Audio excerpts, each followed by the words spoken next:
Good morning, Grand Rising, Supreme Awakenings, everybody. Happy Friday. Good morning. I am just so encouraged that I just wanted to kind of give a testimony. So I just really want to just encourage anybody not to give up on your life or your dreams or whatever it is you're trying to do in life. So I just want to share a small testimony, but it's really not a small testimony.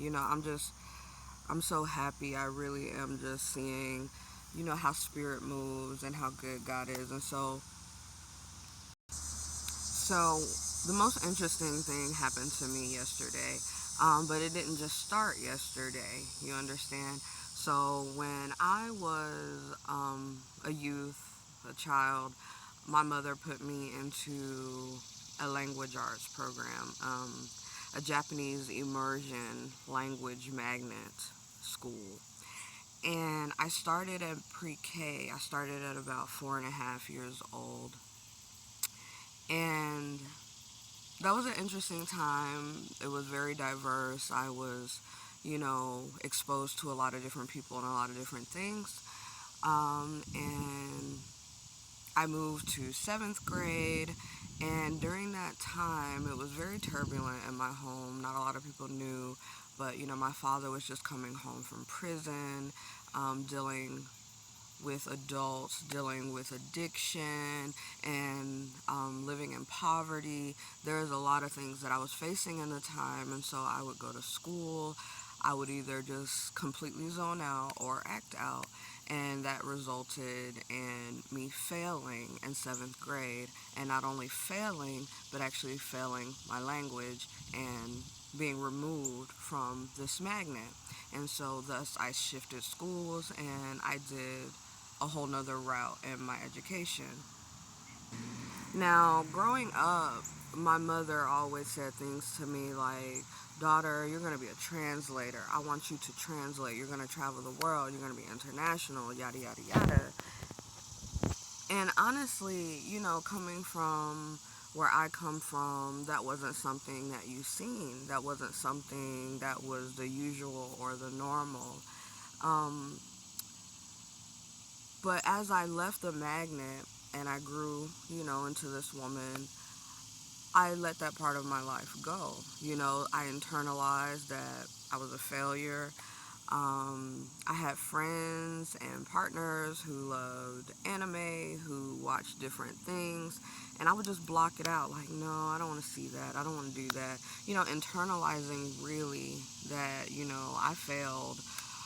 And so that was just the end of that. But it's just so amazing. It's so amazing how good our Creator is, because your gifts truly never leave you. Your experiences will never leave you. And it's wild when the full circles come back around in life. And so, fast forward to modern times, and sorry about that, there are trucks going by, but fast forward to modern times, and as most of you all know my story, my daughter passed away 3 years ago, and that was a very difficult time. And let's just, needless to say, that was a very dark time. Experiencing something like that, you just want to give up in life. You want to say, what's the point? What's the use? And quite frankly, that becomes a thing that I would never wish on my worst enemy. Um, However, it's just really interesting how if you continue in life, putting one step forward, just waking up, showing up, whether you're dealing with depression, anxiety, imposter syndrome, what have you, showing up for yourself every day in whatever way that means. So within these last few years, the spirit has really been working with me, finding more about my family's lineage, finding out more of my dad's people, my mom's people, tapping into tribal heritage and spiritual currency.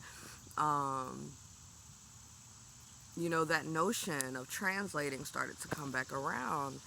And it's just amazing because it's amazing because I didn't really give it much thought, but it started stirring in my spirit, latent talents, abilities, and skill. And so within these last few years, I want to say since 2018, here and there I would pick up, something. I'd watch an anime, try to understand the subtitles or the language that was being spoken. Really downloading apps to test my knowledge and where I am now.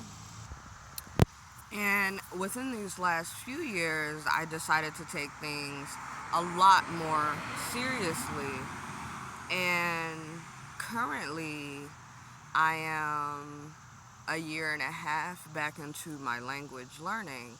And I did it purely for myself.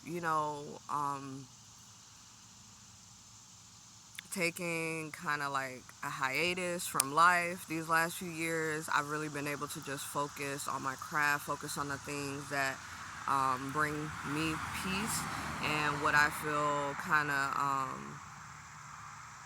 brings glory to the world in a sense, brings joy and inspiration, and focusing on how I can be a better woman every day.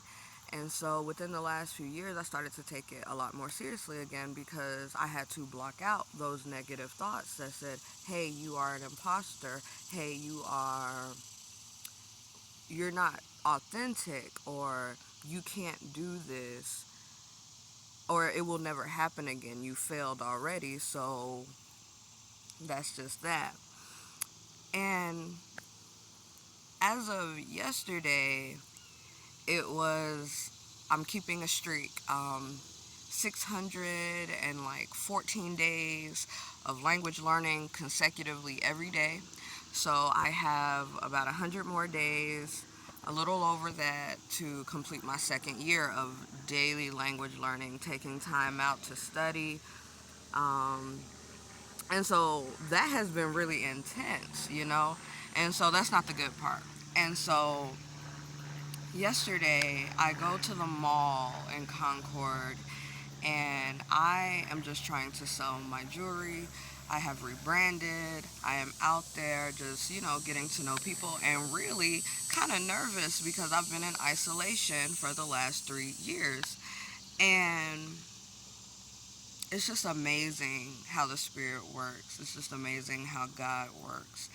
And how you never really lose anything. And so with me going to the mall, um, yesterday I encountered some really wild things to me. And so with the language learning and me taking it more seriously, that has opened me up to different things. Like, okay, let me study some French. Okay, maybe I can learn some Arabic, some Kiswahili, some other languages. People are multicultural. I'm multicultural. We know of bilingual and people speaking multiple languages, but then I became aware of the term omnilingual, people who speak all languages. And that's kind of far-fetched idea, right? But it's been more intentional in my studies lately. And so the point is, do not give up. And I'm going to tell you why. So yesterday, I'm in the mall selling my jewelry. And me and my cousin, we walk upon a kiosk. And I'm just trying to network. And they're trying to sell what they're trying to sell. And these are gentlemen. And one of the guys starts speaking to the employee, and it's in another language. And so out of curiosity, I'm like, what are you speaking? He's like, it's Hebrew. And I was like, oh, I don't really know Hebrew. I'm starting to pick up some words in Arabic. And so I'm like, I'm really learning Japanese. And we all just start speaking at once. Like, in a matter of minutes, we're going from Hebrew to Arabic to Japanese to French to Spanish back to English. And I haven't even been out the house in quite some time. And that just kind of started to get my mind open to what was about to be presented. So we chopped it up. We had our little city of Babel right there, a little Rosetta Stone. And as me and my cousin continue on the journey, I'm still selling jewelry, and a woman approaches me. And when she approaches me, my cousin who was with me at the time said, I didn't understand a word that woman said. And to me, she was speaking clear English, but what I heard and what I understood and translated, she came up to me and said, "Excuse me, may I please have food for me and my son?" And I said, "One second. Maybe, yes, we can help you. One second." So I finished the conversation I was having with the gentleman who I was selling to, and I spoke to my cousin, and I was like, can we help this woman? And as we're walking, the woman turns to me and she says, "Allah told me you know everything." And I was like, "I do not know everything. I do not know everything." But she was like, "You know." And I was like, "Only a little bit of what you're saying." And I was ready to direct her to go into the food court. And I said, "You want to go get something to eat?" And she said, "That's haram. That's haram." And of course, I'm sure some of you know what that is, but in my upbringing, we don't know what that is. And in my upbringing, it's a totally different system, culture, beliefs, structure, all of that. But I'm listening to this woman, and she was telling me that she just came from Syria. She's just coming through immigration. She had nothing. She had her 5 children with her. She had the youngest one with her, and the other 4 was outside of the mall. And they were just praying, asking for something to eat. And she was telling me that because of her practices, she could not go into the food court because she was kosher. She had religious, spiritual diet restrictions. And it was just amazing to me, that moment, and it really choked me up yesterday because I was telling my cousin, we need to help this woman. And the woman and my cousin was like, "Sure, I'm going to go to the ATM." And while my cousin was at the ATM, the woman has already told me, Allah told me to talk to you. But then I'm guessing that's how spirit moves, right?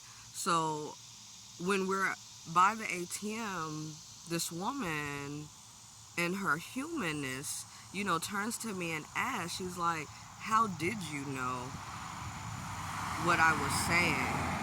How could you understand me?" And I'm like, "Lady, I do not know. I don't know." I was like, maybe the spirit, God? I don't know. I can understand you. And she immediately starts praising and thanking right there publicly for wisdom and understanding and communication. And I told her, "Inshallah." And she looked at me and my cousin and said, "God bless you." And so right then and there was no boundary. There was no degree of separation, whether it was language, whether it was religion. And I am just blown away. And that's just a part of my testimony, because I just want to encourage,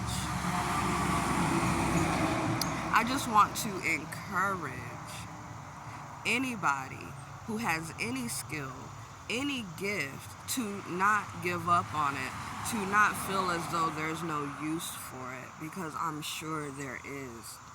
Now, excuse me, my cousin, I'm helping her with her nonprofit. And her nonprofit is Healing Hearts North Carolina, where we believe in fighting against food insecurity and homelessness.